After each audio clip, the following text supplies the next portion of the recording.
When we come back, there's a new exhibit at the Ronald Reagan Museum and Presidential Library. On March 24, a new exhibition at the Ronald Reagan Museum and Presidential Library brings together more than 700 original objects of great historic and human value, objects which were direct witnesses of the horrors of Auschwitz and the Holocaust. Watch this.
The West Coast premiere of Auschwitz, the exhibition, Not Long Ago, Not Far Away, opening March 24th at the Reagan Library. Not long ago, not far away. Please welcome Executive Director of the Ronald Reagan Presidential Foundation and Institute, John Heybusch. John, thank you so much for coming on. Not long ago, and not far away. It's scary. It really is scary. It sure is. And, you know, one of President Reagan's goals, his vision when alive, was to be sure that Americans pay attention to civics, think about history and events in history that, of course, we would never like to see again. And you can put Auschwitz and the Holocaust right at the top of the list as far as he was concerned. Now, I never know whether we should call Auschwitz a concentration camp, a labor camp, or a death camp. What term would you use? All three, Larry. And when you have a chance to visit this exhibit, you learn it was all three, but there's no doubt about it. I just went through it this morning again for about the fifth time, and above all, it became a death camp, and it's manufactured murder on a systematic basis. There's no other way to put it, and the exhibit really takes your breath away in that regard. Now, correct me if I'm wrong, but all these camps were in Poland. None of them was in Germany proper, correct? That's correct. That's correct. There were no camps in Germany, and they put them on foreign soil, in order to attempt to put some geographic distance between the German people and the horror that was the Holocaust. But as you well know, once American troops began entering these camps, the horror of these camps became a worldwide subject of shame, and it's something never to be forgotten, that's for sure. It's always been a question, a speculation that scholars have debated. To what extent did the Germans know what was going on? There's often, I think, apocryphal stories that they didn't know what was going on. But, come on. The kind of systemic murder that was taking place within miles of where they lived, and the number of people in the German society that either looked the other way and knew about it, or maybe there were a few out of sheer ignorance that weren't aware of it. But it was something quite well known to absolutely draw all of German leadership in the government systems in the community at that time, and many, many, many others. Well, it's hard to ignore something like Kristallnacht and the sudden disappearance of your Jewish neighbors and not know something's going on. The scary thing is, John, again, correct me if I'm wrong, I believe that Germany at the time, on a per capita basis, had more PhDs than any other country in the world, including America. Yeah. That it could happen there is just jaw-dropping. That's right. And, imagine that, if you take a measure of a society on the number of intellectuals it might have, or the arts and music and philosophy and the advanced nature of so many societies like Germany was at the time, it seems just almost impossible for something like that to grow, the horror of the Holocaust to grow out of a sophisticated society like that. Yet it did. It's really quite disturbing that that's the case. And Jews fought on the side of Germany in World War I. They were integrated at the highest levels of society. They were in the Philharmonic. They were in banking. They were in universities. And for this to happen in such a short period of time against people that at one time thought of themselves as German first and Jews second, again, I'm using the term over and over again, is jaw-dropping. It most certainly is. The people sent to the gas chambers, Larry, from the children, literally infants, babies, all the way up to 99 years old. For something like this to occur, I would say this is, the ultimate example of man's inhumanity to man. To act out a hatred like this has to be one of, if not the most shameful moments in world history. And as a result, this is something that we best not forget, because it could be repeated if society doesn't learn lessons from the past. Let's talk about that. Do young people get this lesson? I remember reading an article years ago when Schindler's List came out, and some teenagers, I believe they were in maybe middle school, in Oakland, saw the film, and they were laughing. Many of them, unfortunately, were black, and they were laughing, and did not know anything about it, kind of thought it was fanciful. My question is, John, do young people get what happened? Do they understand what happened? Are they aware of what happened? That's, frankly, Larry, in my personal opinion, that is the most important reason why we have this exhibit here today. I have a very strong concern that our younger generations that have not had to, suffer through major world wars or famine and so many of the tragedies that we saw befall the 20th century.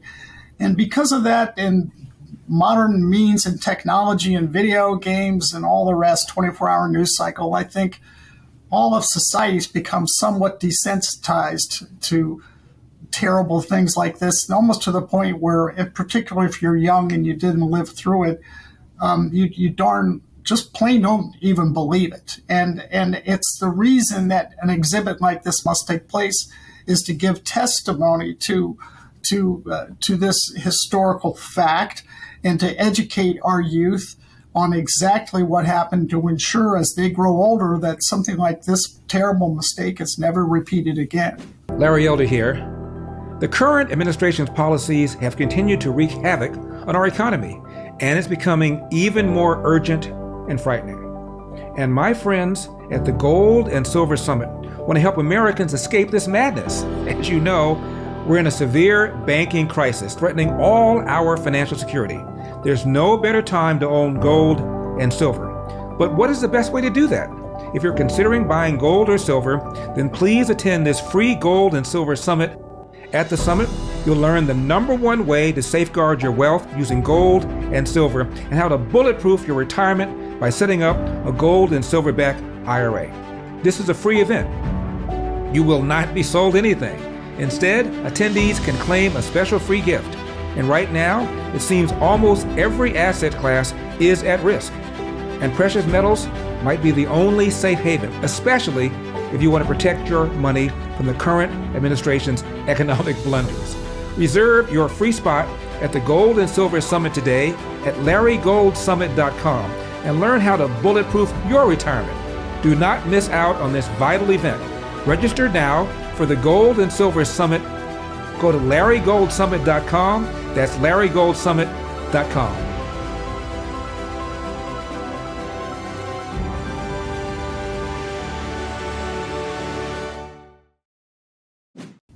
We're in an era where in our state they're debating reparations. The Bay Area is thinking about giving $5 million to every black, quote, descendant of slavery. There's another body that Gavin Newsom has set up that's proposed around $250,000. Has Germany paid reparations? Boy, not that I'm aware. And it's what makes this movement, I think, as you've referred to in California. Now, there's a laughable moment for you, is, that society would ever, even a committee would meet to consider, much less, seriously think about providing reparations. It's an absurdity on its face in my mind, Larry. So tell me about how many people you think are going to see the exhibit. Tell me about the advance, the publicity. No one else has anything like this. These are things that many people have never seen, have never been publicly displayed. That's right. It's a first of its kind. There's no question there are some really fine museums around these United States that are dedicated to the subject of the Holocaust. This one's unique in that it's the very first time this collection of over 700 artifacts have come together as they are, with films and other photography, certain elements of Auschwitz and the Holocaust that the public has never seen before. And we expect, I think, Larry, as many as 250,000 people to come through in the 9 to 10 months that the exhibit is here, hopefully twice that if we could. My main interest is trying, as you've referred to get school kids here from Title I schools that can't afford it. We will put them on buses, get them bus scholarships. We will give them free admittance. We're doing everything we can to try to bring as many young people as possible through the exhibit. Do you just show up? Do you go on a website? Do you order a ticket? How does it work? Yeah, good question.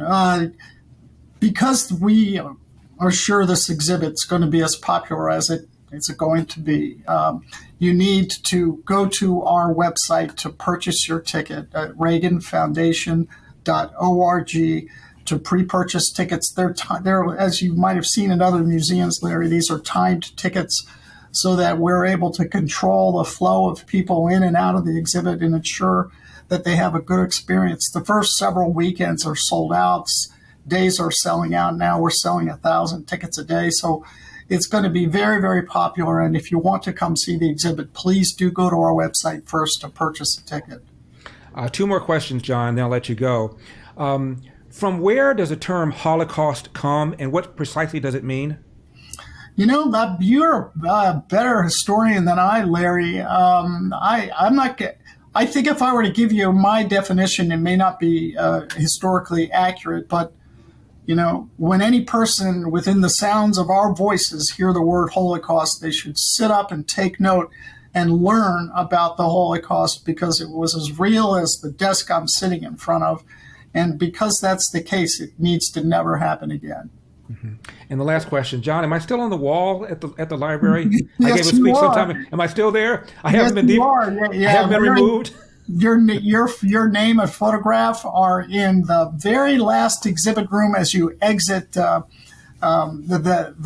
famous Reagan Museum, and we are darn proud to have you there. Did you know that I was invited and did attend the Ronald Reagan funeral in Simi Valley? Yeah, I knew that, Larry, and boy, what a historic, special moment that was. And did you know that I had dinner with just like 3 or 4 people with Nancy Reagan? I did not. I did not know. Yeah. That's really something. You want to touch me? Let me reach out and touch you. That's terrific. Yeah, you live, Mary. You've had a fascinating life. You've lived through some incredibly important moments in history and played a role in many of them. And I can't congratulate you enough for an incredible career and such success. Wow. Checks in the mail. John Heybusch, Ronald Reagan Museum and Presidential Library. Thank you so much. Absolutely. Thank you. Nice to be with you, Larry. I'll see you there. Okay. All right. I'm Larry Elder.